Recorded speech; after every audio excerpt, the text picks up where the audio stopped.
Okay, तो हम यहाँ पर ना थोड़ा सा चैप्टर 2 का पहला वाला सवाल अगर हम करते हैं यहाँ पर 2 का 5, जो कि ये रहा।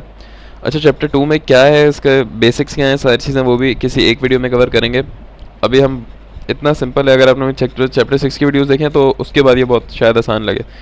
तो 2 का 5 है, कह रहे हैं अज्यूम करो कि ये पाइप है, ठीक है। ये स्टेडी स्टेट जा रहा है, मतलब तमीज़ से जा रहा है, इधर उधर यूँ यूँ यूँ नहीं हो रहा पानी, एक डायमेंशन में जा रहा है और हीट कंडक्शन हो रही है इसमें, सही है।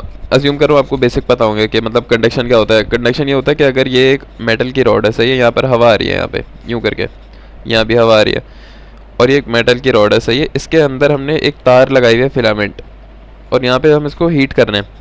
तो क्या होगा, इसमें से हीट जनरेट होगी, तो ये हीट होगी क्यू इंटरनल, इसके अंदर से हीट जनरेट हो रही है।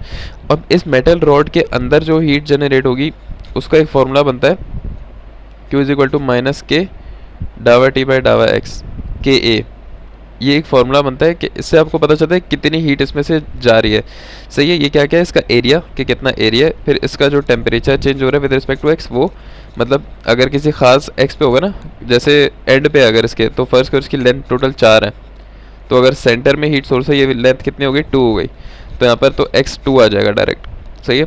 तो डावा टी बाई डावा एक्स ये फॉर्मूला होता है आपका इसके लिए। तो यहाँ पर आपने यूज़ किया के की वैल्यू, कंडक्शन कोफिशिएंट। कंडक्शन कहाँ का होती है, कंडक्शन होती है दो पार्टिकल के दरमियान में, सही है।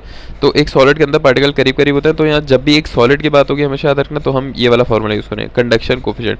अब जैसे ही हीट इसके बाहर निकलेगी, सही है, तो ये क्या होगा, ये एक सॉलिड से हवा के अंदर जा रही है या लिक्विड अगर हो यहाँ पर, तो जब हीट ट्रांसफ़र एक सॉलिड से लिक्विड, मैं आसानी के लिए बता रहा हूँ, और भी लिक्विड में भी होती है वैसे, तो सॉलिड से लिक्विड या फिर अगर सॉलिड से गैस, इस तरह ट्रांजिशन हो, तो हम यहाँ पर अब जो हीट ट्रांसफ़र का फॉर्मूला यूज़ करेंगे वो ये नहीं यूज़ करते, हम यूज़ करते हैं कंडक्शन का formula, H into T S minus T infinity, ये वाला फॉर्मूला हम यूज़ करते हैं। एक और चीज़ याद रखना, Q इज इक्वल टू, इन सारे फॉर्मूले में ना यहाँ पर एरिया आता है, ठीक है, तो जनरली एरिया आता है, लेकिन अगर आप इसको नीचे ले जाओगे तो Q अपॉन ए बन जाएगा, सही है। और Q अपॉन ए होता है फ्लक्स कहलाता है, इसको हम कहते हैं फ्लक्स, और इसको हम रिप्रेजेंट करते हैं Q डबल डैश से, तो ये कहीं लिखा हुआ है तो कन्फ्यूज़ नहीं होना।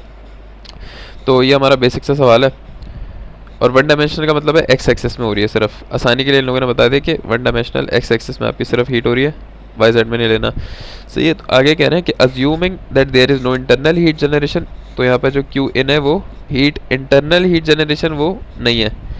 ये जो क्यू की मैंने बताई थी हीट ट्रांसफ़र है, मतलब कितना हीट आगे जा रही है। हीट जनरेशन ये कि जो मैंने बताया था ना, जैसे फिलामेंट लगा हुआ है, इसमें से कितनी हीट निकल रही है वो एक अलग फैक्टर है, वो ज़ीरो है यहाँ पर। तो फॉर्मूले में ये भी आता है, लेकिन अभी यहाँ पर हमारा ये ज़ीरो हो जाएगा, इंटरनल हीट जनरेशन। तो क्यू इन की वैल्यू क्या है, क्यू इंटरनल की वैल्यू ज़ीरो है यहाँ पर। कह रहे हैं कि आपने के की वैल्यू निकाल ली है, के की वैल्यू निकालनी है, क्या है, अच्छा वैल्यू नहीं है, इन लोगों ने बोला है एक्सप्रेशन निकालनी है। इसका मतलब क्या है कि हमें कोई खास एक्स की वैल्यू नहीं गिवन, मतलब वो बोलेंगे ना कि जैसे एक्स यहाँ से अगर शुरू है तो बीच में निकालो 1.5 मीटर पे निकालो, तो हम आराम से के की वैल्यू निकल जाएगी, लेकिन हमें एक्स की कोई वैल्यू नहीं गिवन, कोई डिस्टेंस नहीं पता, तो हम के की वैल्यू के बजाय एक इक्वेशन या एक्सप्रेशन बनाएंगे, ठीक है।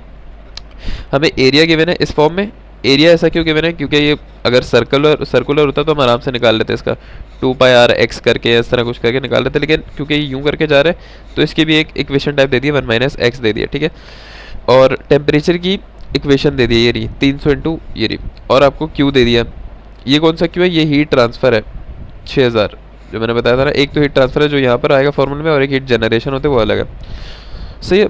तो बस आपने इक्वेशन निकालनी है, आ जाओ यहाँ पे फॉर्मूले में, ये रहा बेसिक सारी चीज़ें, डायग्राम वायग्राम लंबी की भी है, लंबी नहीं की भी, अच्छी बात है बनानी है, सीधा सीधा फॉर्मूला ये रहा, मैंने आपको बताया।